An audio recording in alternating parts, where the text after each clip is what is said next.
welcome back. We're on the Q13 weather deck where I'm hoping the sun is on its way out. MJ says it is, but we're going to grill anyway. Yes. Jackie Medill, one of our very favorite people from the Washington Beef Commission. Good morning. We are going to make ribs. And normally when people think of ribs, we think of pork, but we can think of beef too. True. Very true. So what I brought for you today is a beef back rib. And you notice, like, when you go to a barbecue joint or whatever, typically, yes, ribs are pork. Yeah. They'll be served in a big strip, but Right. they're a lot smaller than this. I was going to say, that is a giant amount of ribs. So you would. It's impressive. This is impressive, Yeah. right? So go ahead and impress your guests. Okay, good. Yeah, go for it, right? So you notice that the ribs are a lot bigger. This is the meat side. This is the bone side. Okay. There's some nice fat down here. You want to leave that, and Right. that's your flavor. There is some connective tissue on the top. Okay. And so you want to talk to your butcher. Take it easy on yourself. Ask your butcher to clean these up as best he can so that there's not a lot of, see, that's just the tiniest bit Right, of yep. what we call silver skin. And you just want that to come off. That's just that little bit of toughness that will cook away eventually, but take it easy on yourself. Have your butcher do it for you. I like it a lot. Yes, right. ask your butcher. They'll know what you need. Good. Okay. So all you're going to do with beef ribs is you're going to give them a little seasoning of like a kosher salt or something like that. You're going to want to get them pretty generous. You can let the salt sit on these guys for even a couple hours in the refrigerator, really and truly. What that does is it kind of seals the moisture in and starts to create a bit of a crust, much like brining your turkey at Thanksgiving, if you will. Nice, okay. So that allows you to get a bit of a crust. Now, they're big, so we're not going to cook them in a rack like you would with pork ribs. You want to break them down into some smaller pieces. I think a serving of 2 is generous and like plentiful. A good barbecue amount right there. That's a good barbecue. That's a mouthful right there. I think so, yeah. You can see when you cut in between these back ribs, there's a lot of meat there's there. the meat. Yeah. It's mostly in between the ribs as compared to short ribs where the meat's kind of on top of the ribs. So you see braised short ribs a lot at restaurants and that sort of thing. I'm going to take this last guy, make him a single because he's caveman size back there. He's caveman size back there. That's Fred Flintstone right there. Right there. So that would be all that you really need to do to prep your ribs. Easy. And then we're going to make kind of a fun marinade here. I'm going to go ahead and add, because we're not smoking these ribs, I'm going to use a smoky barbecue sauce to impart that flavor. Smart. I don't love liquid smoke. I think it kind of has a bit of a false liquid smoke flavor to it.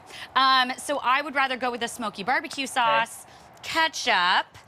The acidity in the ketchup is going to help tenderize your meat. We're going to do some jalapeno. That also helps tenderize. That's always the right answer. Some, meaning a lot. And then ginger. Again, this helps tenderize. I like that call. A couple tablespoons of ginger, and then Dijon mustard. And that's about it. You could add a little bit of water or even beef stock to help loosen this up. You're going to mix this around. And this becomes your marinade. You pour this into the bag. Which we have over here. With your beef ribs. And you let this set for 4 hours in the fridge. 4 hours. 4 hours in the fridge. Take these guys out. You can see they've been nice and marinated. There's a bit of juice in there, of course. Nice and juicy. This is where it gets a little messy, but that's why we like to use a bag. Right? So we're going to just spread these guys out. Now, remember, we talked meat side and bone side. You want the meat side up. Okay, meat side up, bone side down. Correct. And that's going to make it so that, I'm going to get rid of that for you. That's going to make it so that everything renders down and through. Oh, that's smart, as it cooks. And then you just seal this up with heavy-duty foil.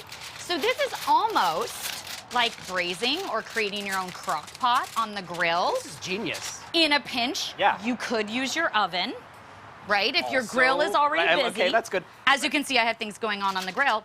And then you're literally going to put it on a warm grill, but you're going to want to turn it off underneath where the ribs are. The heat's coming around the outside. So if you're using a charcoal grill, that's a little bit easier because you set the charcoals to the outside. Yeah, you don't want the direct. With a gas grill, you want the heat on the burners on the outside. All right. That's going to sit for about 2 hours. Okay.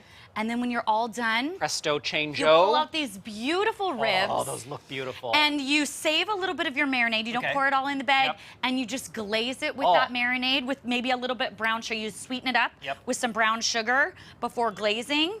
And then you don't want this brown sugar on the grill because this will burn on the grill. And that's not the good kind of crust. No, that's not. You don't like burnt sugar taste. Nope, no, thank you. So then that glaze would go over the top of your ribs right before you serve them. Touch them on the grill just for a kiss of flame, and you're good to go. I love it because, like I said at the beginning of the segment, before I got up here, I was like, ribs are pork. It's true. And so this is a beautiful way to do this. And isn't this nice? And then you'll see the meat pulls away from the bone a little bit. So you've got this nice kind of presentation. Right. Put two ribs per plate. You're good to go. You know, a rack of beef ribs is inexpensive. It's a really inexpensive cut.